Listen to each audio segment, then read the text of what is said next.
Oh, shoot. The new pound for pound 1 and 2. Kobe and Shaq. Back to back.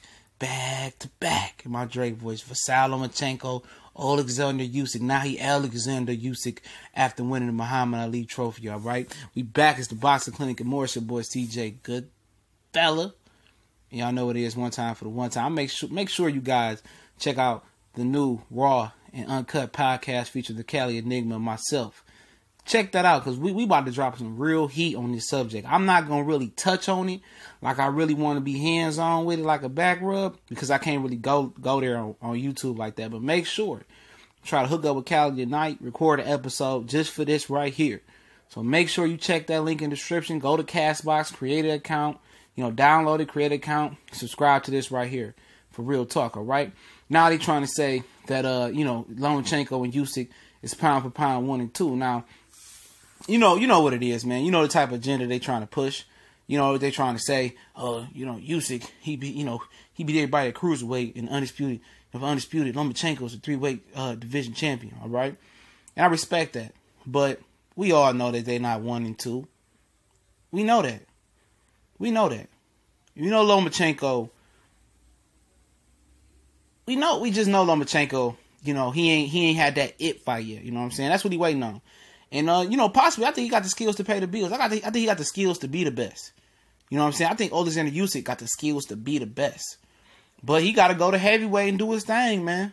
He got to go to heavyweight and deliver. You know what I'm saying? That cruiserweight shit, don't nobody care about that. You know what I'm saying? No offense, that was a great tournament. I praised it. But ultimately, nobody knew who anybody was in that tournament on the casual level. And some hardcore fans didn't know a lot of guys in that tournament before it started. You know what I'm saying? So he didn't go out there and beat a Crawford, a Spence, a Thurman, a Sorek. I call him the one that beat Chocolito. I can't pronounce his name. Excuse me. He beat a Mikey, I would guess. He didn't beat a Kovalev or Ward or something like that. He didn't beat those guys, all right? He beat good competition. He was in my pound for pound list before this happened. Him and Murat Gasvier was 10, 1A, 1B at 10. The winner moved up. And I think you can move him up high if you want to, okay? Higher. And of course, I would move him up higher right now because he was an incredible feat. He did his thug thizzle. Respect that. But right now, dude, these dudes, I don't care what you say. Look at the eye test. You know what I'm saying? Lomachenko is a good fighter. If he beat Mikey Garcia, you know what I'm saying? And then we can start talking, man. If he can get him in the ring, we can start talking. But in my opinion, when did Terrence Crawford slip and fall off the face of this earth? Seriously, man. You know what I'm saying? When did Crawford slip and fall off the face of this earth? They always trying to push an agenda. You know what I'm saying? They trying, Usyk can give a Joshua and Wilder, run for their money. All right then. You know what I'm saying? Jump Froggy, let Carl Wilder and make the fight happen. You know what I'm saying? Lomachenko, you see if you can make the Mikey fight happen. But 1 and 2 in the pound for pound list, absolutely not. Absolutely not. I have Lomachenko on my top 5. Now, he moved up a few weight classes, even though he got the WBO in the first 2. But I think he was clearly dominant. He went to the 126 and beat Gary Russell, the boogeyman. He went to 130. He beat Nicholas Walters, who was knocking everybody out, but he's coming off a draw to Jason Sosa. So I can respect why he could be in the top 5. You know what? Right now, it's a lot of guys that ain't fought the best and beat the best. And it's really, to me, like I said, my vacant number 1 pound for pound, it's vacant. Then it start off with Crawford one, down the line. But like I'm saying, man, these dudes ain't doing anything amazing. You know what I'm saying? They not doing anything that we haven't seen in the sport of boxing before. You know what I'm saying? It's the truth. And I think it's guys that can whoop them right now. You know what I'm saying? I don't see them pound for pound. Pound for pound is probably being notarized. You know what I'm saying?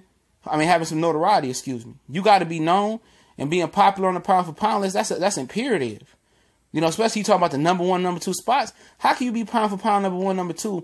And I say 70% of Americans in the American market don't even know who the fuck they are. And I'm speaking facts. 80%, I probably could say 80% of Americans, 90% of Americans don't know who these 2 fighters are. They don't know who they are. So how can you be pound for pound number 1 and 2 and you don't nobody know who you are? You haven't had transcendent fights. They haven't. They haven't had those great crossover fights. And for Lomachenko, that's Mikey. And for Usyk, that could be Wilder or Joshua. You know what I'm saying? At the end of the day, I ain't never seen a cruiserweight be pound for pound. I ain't never seen it before. Pound for pound number 1 or 2. You know what I'm saying? That cruiserweight was created as a catchweight division. You know what I'm saying? You know, it's a gateway to heavyweight. You know what I'm saying? And I think Usyk is going to have problems at heavyweight with the style that he fight. But 1 and 2, absolutely not, bro. You can argue and say all these accomplishments, these 15, 13 fights they got. At the end of the day, he undisputed. You know, Crawford was undisputed. Y'all gave it to him. Yes, Crawford had moved up and won multiple titles in multiple weight classes, okay? He did. Usyk, he did it in cruiserweight. Hats off to him. But did he do it in a public's eye? No, he didn't do it in a public's eye. You know what I'm saying? He fought a couple fights on HBO that people remember. Michael Hunter was a good fight. He was off a couple years. But he ain't been in the public's eye. Pound for pound is also popularity, man. And neither one of them had no sauce. You seen ESPN prefer Terrence Crawford getting them to ESPY, and Bob Arum said they prefer Terrence Crawford. You know what I'm saying? Just because they are the skin color they are, don't mean you have to force it upon us. If they be great, they'll be great. But it's fighters that we see more athletic, more skilled than them right now. More skilled, more athletic, Terrence Crawford and Errol Spence, in my opinion. You know what I'm saying? And that's how we rocking out, man. You know? This shit ain't, man, they motherfuckers ain't had no crossover fight yet, but y'all know what it is. They gonna hate. I make it for them to hate. It's the Boxing Clinic and more, man. Follow us on Facebook, Instagram, Twitter. And if you don't like my shit, don't watch my shit. Don't comment on my shit. It's the Boxing Clinic and more. It's not nobody else's channel. It's my channel. So if you don't like it, kick rocks, all right? Don't forget you got new podcasts popping off. You're going to want to subscribe because we're going to drop some heat on this subject really, really soon and be hands-on like a back rub. You know what it is, man. It's the Boxing Clinic, one time for the one time, man. And appreciate you guys supporting. Share. Subscribe. Hit the bell icon. We gone.